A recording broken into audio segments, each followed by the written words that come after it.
This is the most professional method of buying a murder I have ever seen. A woman is getting ready to get into her BMW, but she has anesthesia darted. A woman stuffed her into the trunk, then drove away.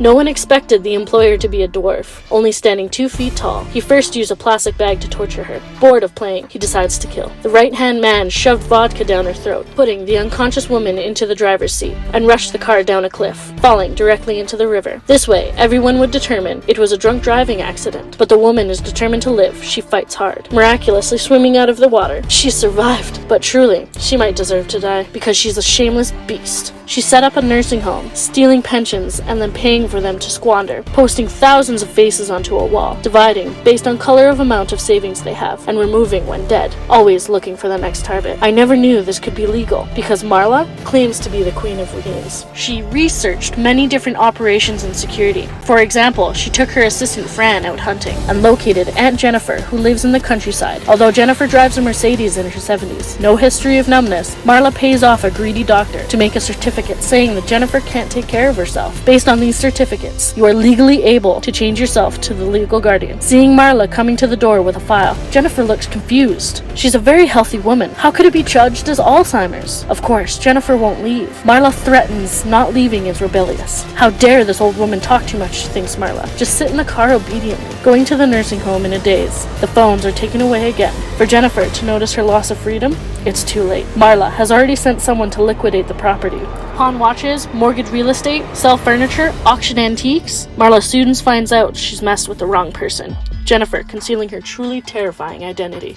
The man doing gymnastics is named Roman, standing around 2 feet tall, yet he's a devil everyone is afraid of. He used to be a gangster. In order to avoid the enemy, he started a female import and export business, but in private, he's a role model son. Every week, choosing expensive desserts and secretly meeting Jennifer in an underground garage. Roman's man, who was in charge of picking her up, only sees sale billboards for the house. The old lady is gone, and the house is filled with renovation workers. Listening to his report, Roman takes out his gun and lets him choose. Either you die right now, or you find her. At this time, Jennifer is being locked up in the nursing home. Marla embezzled all of the property in the name of the guardianship, finding a mysterious key in a drawer. This key can directly open a security lockbox, finding a hollowed out dictionary. There are diamonds worth tens of millions. Marla guesses the diamonds are dirty money. Even if embezzled, no one would call the police. However, returning to the nursing home, there's an uninvited guest. Turns out, Roman does not want to reveal himself yet, entrusting a lawyer to come out and find people, hinting that Marla has offended the boss, but she's not scared. She refuses to give up her cash cow. Seeing this, he offers her 300,000 people. 5 million. A deal was struck. She turns to inquire about Jennifer. Jennifer, what's your family's background? She smiles at Marla, like looking at a dead person. Frustrated and furious, she feels tricked. Stimulants during the day, tranks at night. She wants Jennifer to die. At the same time, Roman comes to the bank, only to find an empty envelope. The room trembles with his rage. However, the nursing home is ruled by the law after all. Roman holds his anger and lets the lawyer try.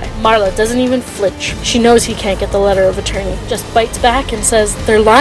Judge hammers slams. The lawsuit is lost. The lawyer returns to the company and is beaten by Roman. If being nice doesn't work, it's time to be mean. Personally commanded by Roman, orders people to secretly scout out the nursing home, frantically searching to find his mother, but also kill several of Martha's employees, pulling Roman's mother out. But Roman watches as his mother is taken away again. At this moment, he makes a poisonous oath. Marla's dead. Even Jesus can't help her. The gangster decides to take revenge. The first person who deserves this is the greedy doctor who issued the fake certificate. Learning the doctor has died at home, assistant Fran panics, packing her bags to run, but Marla refuses to admit. She lashes out at Jennifer, forcing Jennifer to almost kill someone. Let go of that girl. But this is the real trick. Marla released the recording in court. The judge stated Jennifer was extremely dangerous, being put in an insane asylum. This way, it is impossible for Ronan to rescue his mom. Marla was thinking she was pretty sly, just changing her apartment to avoid the hunt. It's a pity she underestimated Roman's ability. Fran's home was broken into. The henchman caught her, beating her to death. In a parking garage, Marla was shot with a trank gun. Waking up, Roman is standing there, waiting. Not being afraid of death, she decides to negotiate. Make a $10 million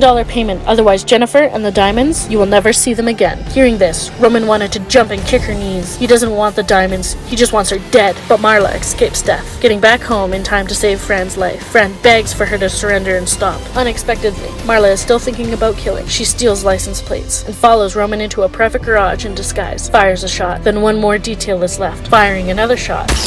The dignified Roman tied up in a car by Marla, stripped naked and thrown into the middle of the road. Passerbys call the police. police, bringing him to a hospital. Roman wakes up. A woman with her feet up is smiling at him because Roman didn't pay taxes and doesn't have a residence permit. Marla uses her old tricks again, getting guardianship from the courts. Again, saying she wants 10 million, making him stay in the hospital if he doesn't pay. Roman can only submit, but he rolls his eyes at the thought, proposing a plan B, releasing Jennifer from the insane asylum. He invested into Marla's nursing home, cheating all the money out of the two. Marla truly did it. Now she frequently appears on TV, as if at the pinnacle of life, like being reincarnated by the heavens, spared for her deeds. One afternoon while the sun is shining, a man who once sued Marla but lost the lawsuit arrives. Hearing the tragic news of his mother's death, decides to get revenge.